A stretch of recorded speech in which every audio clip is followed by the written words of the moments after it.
बेटा, जीवन में हर कोई दौड़ रहा है, कोई धन के पीछे, कोई यश के पीछे, कोई संबंधों में तो कोई आध्यात्मिक उपलब्धियों में। सबकी आंखों में एक बेचैनी है कि जो चाहिए वह तुरंत मिल जाए, मगर संसार का नियम है, कोई भी सच्ची चीज़ प्रतीक्षा के बिना नहीं मिलती।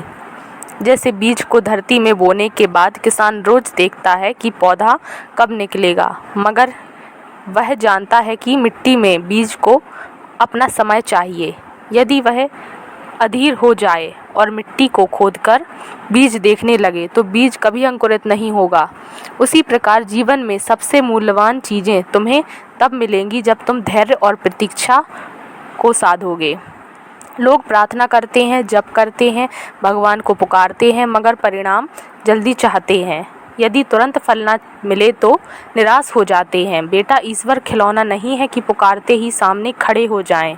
वे तुम्हारी प्रतीक्षा की परीक्षा लेते हैं। तुम्हारे धैर्य में ही तुम्हारा विश्वास झलकता है। देखो, सूरज भी अपनी गति से उगता है। कोई चाहे तो रात को खींचकर सूरज को नहीं ला सकता। चांद भी अपने समय पर पूर्णिमा और अमावस्या का रूप लेता है। इस ब्रह्मांड में सब कुछ प्रतीक्षा के नियम पर चल रहा है। जो अधीर है वह दुखी है, जो धैर्यवान है वही सुखी है। संसार में अधीर व्यक्ति बार बार ठोकर खाता है, संबंधों में जल्दी निर्णय ले लेता है, व्यापार में बिना सोचे कदम उठा लेता है, साधना में थोड़ा प्रयास करके छोड़ देता है, फिर सोचता है कि क्यों जीवन उलझा हुआ है। यह सब प्रतीक्षा न करने का परिणाम है। प्रतीक्षा केवल समय काटना नहीं है, बल्कि विश्वास बनाए रखना है। जब तुम प्रतीक्षा करते हो तो भीतर सहनशीलता आती है। सहनशीलता से ही मन में शांति आती है और शांति में ही भगवान का अनुभव होता है। बेटा, जिस प्रकार माँ अपने गर्भ में 9 महीने तक बच्चे की प्रतीक्षा करती है, तब जाकर नया जीवन जन्म लेता है, उसी प्रकार आध्यात्मिक जीवन में भी तुम्हें अपने भीतर का दिव्य प्रकाश पाने के लिए प्रतीक्षा करनी होगी। साधना, सेवा, प्रेम, ये सब तुरंत फल नहीं देंगे।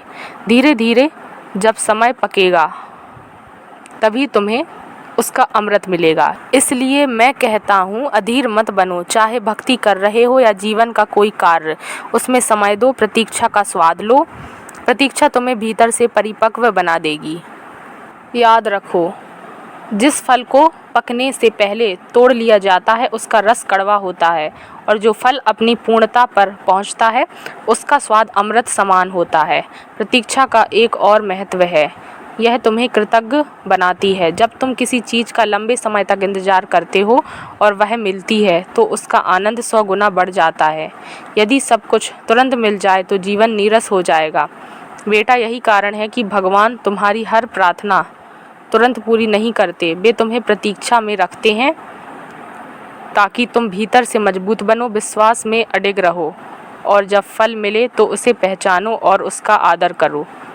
तो आज का मेरा संदेश यही है, जीवन की हर चीज़ में धैर्य रखो। ईश्वर तुम्हें वह देंगे जो तुम्हारे लिए सही है, मगर सही समय पर।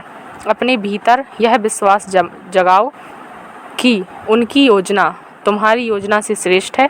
प्रतीक्षा में मत घबराओ, प्रतीक्षा को साधना बना लो। प्रतीक्षा तुम्हें भगवान तक ले जाएगी, क्योंकि प्रतीक्षा का दूसरा नाम है समर्पण, और समर्पण के बिना ईश्वर की कृपा कभी नहीं मिलती। जय श्री राम।